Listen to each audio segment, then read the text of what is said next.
ತೋರಿಸ್ತೇನೆ ನಿಮ್ಗೆ ಕರ್ಕೊಂಡು ಹೋಗ್ತೀವಿ ಅಲ್ಲಿಗೆ ತೋರಿಸ್ತೀವಿ. ಕೇಳಿದ್ರೆ ಬೆಲೆ ಎಷ್ಟು ಅಂತ ಕೇಳಿದ್ರೆ ಈಗ ನೀವು ಅಳಿತಾ ಇದ್ದೀರಾ, 10 ರೂಪಾಯಿ ಆಗ್ಬೋದು, 1000 ರೂಪಾಯಿ ಗಿಫ್ಟೇ ಸರ್. ಹಂಗನ್ಬಿಟ್ಟು ಗಿಫ್ಟ್ ಕೊಟ್ಬಿಟ್ಟು ವಾಪಸ್ಗಂತೂ ಕೇಳಲ್ಲ ನಾವು. ಪ್ರೀತಿಗೆ ಬೆಲೆ ಕಟ್ಟಕ್ಕಾಗುತ್ತಾ? ನಾವು ಅದನ್ನು ಕೊಡ್ತಾ ಇದೀವಿ ಅಂತಲ್ಲ, ಅವರು ಮಾಡಿರುವಂಥ ಒಂದು ಕೆಲಸಗಳನ್ನ ಅವ್ರ ಶ್ರದ್ಧೆಯಿಂದ ಮಾಡಿದಂಥ ಒಂದು ಚಿತ್ರನ ನಮಗೆಲ್ಲ ಖುಷಿಯಾಗಿ ಇಡೀ ರಾಜ್ಯದ ಜನತೆ ಖುಷಿಯಾಗಿರೋದ್ರಿಂದ ನಮ್ದು ಒಂದು ಚಿಕ್ಕ ಕಾಣಿಕೆ ಅಷ್ಟೇ, ಇನ್ನೇನಿಲ್ಲ, ಸ್ಮಾಲ್ ಗಿಫ್ಟ್. ಖುಷಿ ಕೇಳಿ, ಅವ್ರು ಕೇಳಿ. ಚಿತ್ರೋದ್ಯಮದ ಬೆಳವಣಿಗೆ ದೃಷ್ಟಿಯಿಂದ ಸರ್ ಅಂದ್ರೆ ಸಾಕಷ್ಟು ಹೆಚ್ಚಾಗ್ತಿದೆ ಸೋಷಿಯಲ್ ಮೀಡಿಯಾಗಳಲ್ಲಿ.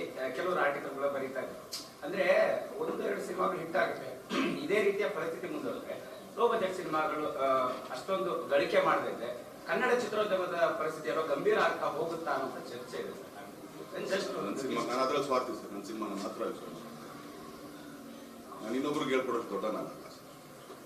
ಒಟ್ಟಾರೆಯಾಗಿ ಚಿತ್ರೋದ್ಯಮದ ಬೆಳವಣಿಗೆ ಬಗ್ಗೆ ಸರ್ ಒಂದು ಸಿನಿಮಾ ಇಟ್ಕೊಟ್ರೆ ಚಿತ್ರೋದ್ಯಮ ಬೆಳೀತದೆ ಸರ್.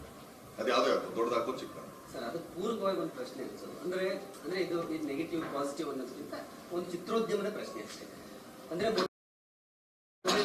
ಹೆಚ್ಚೆಚ್ಚು ಸಿನಿಮಾ ಮಾಡಬೇಕು ಅನ್ನೋಂಥ ಒಂದು ಇದಿತ್ತು. ಅಂದ್ರೆ ಸ್ಟಾರ್ಗಳು ಹೆಚ್ಚು ಸಿನಿಮಾಗಳನ್ನ ಮಾಡಿದಾಗ ಅದರ ಜೊತೆಯಲ್ಲಿ ಸಣ್ಣ ಸಿನಿಮಾಗಳಿಗೆ ಜನ ಥಿಯೇಟರ್ಗೆ ಬಂದವರು ಆ ಫ್ಲೋನಲ್ಲೇ ಸಣ್ಣ ಸಿನಿಮಾಗಳನ್ನು ಕೂಡ ನೋಡ್ತಾರೆ ಅನ್ನೋದು ಒಂದು ಅದಕ್ಕೆ ಆ ಸಕ್ಸಸ್ ರೇಟ್ ಕೂಡ ನಾವು ಹಿಂದಿಂದ ನೋಡಿದಾಗ ಅದು ಪೂರಕವಾಗಿ ಕಾಣುತ್ತೆ. ಇತ್ತೀಚಿನ ದಿನಗಳಲ್ಲಿ ಒಬ್ರು ಅಂತಲ್ಲ, ಅಂದ್ರೆ ಹೀರೋಗಳೆಲ್ಲ ಒಂದು ಕಡೆ ದೊಡ್ಡ ಹೀರೋಗಳು ಸಿನಿಮಾ ಮಾಡೋದು ಕಮ್ಮಿ ಆಗ್ತಿರೋದ್ರೆ ಥಿಯೇಟರ್ಗಳಿಗೆ ಸಣ್ಣ ಸಿನಿಮಾಗಳು ಬಂದು ಅಲ್ಲಿ ನಿಲ್ಲೋದು ಕಷ್ಟ ಆಗ್ತಿದೆ. ನಾವು ಬಹಳಷ್ಟು ಥಿಯೇಟರ್ಗಳು ನೋಡ್ತಾ ಇದ್ದೀವಿ, ಎಲ್ಲ ಕಡೆ ನೋಡಿದೆ ಸರ್.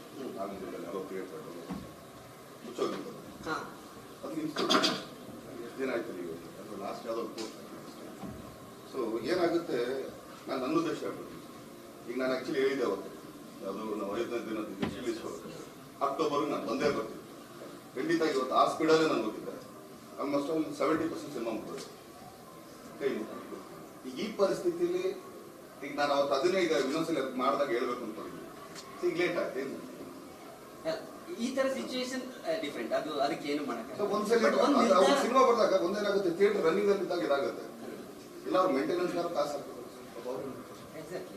ಯಾಕಂದ್ರೆ ನಾವು ರೆಗ್ಯುಲರ್ ಆಗಿ ಬಸವೇಶ್ವರ ನಗರದಿಂದ ಬರುವಾಗ ನವರಂಗ್ ಥಿಯೇಟರ್ ಯಾವಾಗಲೂ ಜನ ಇರ್ತಾರೆ. ದೊಡ್ಡ ಸಿನಿಮಾ ಬಂದು ಲಾಸ್ಟ್ 2 months ಇಂದ ಆ ಥಿಯೇಟರ್ ಜನನೇ ಇಲ್ಲ. ಅಂದ್ರೆ ಆ ತರ ಬಹಳಷ್ಟಿದೆ ಎಕ್ಸಾಂಪಲ್ಸ್.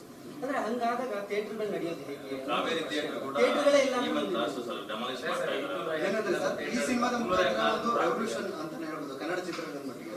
ಸೊ ಅದೇ ರೀತಿಯಾಗಿ ನಮ್ಮ ಇಂಡಸ್ಟ್ರಿಯಲ್ಲಿ ಇರುವಂತಹ ನೀವು ಸೇರಿದಾಗ ನಟರುಗಳು ಚಿತ್ರಮಂದಿರದ ಉಳಿವಿಗೆ ಅಂದ್ರೆ ಮುಚ್ಚೋಗ್ತಾ ಇರುವಂತಹ ಚಿತ್ರಮಂದಿರಗಳನ್ನ ಹ್ಯಾಂಡ್ ಓವರ್ ಪಡ್ಕೊಂಡು ಮಾಡುತ್ತಾರೆ. ಆ ತರದ ಒಂದು ಆಲೋಚನೆ ಇದ್ರು ಅಟ್ಲೀಸ್ಟ್ ಬೇರೆ ತರದ ಏನಾದ್ರು ಆಲೋಚನೆಗಳು.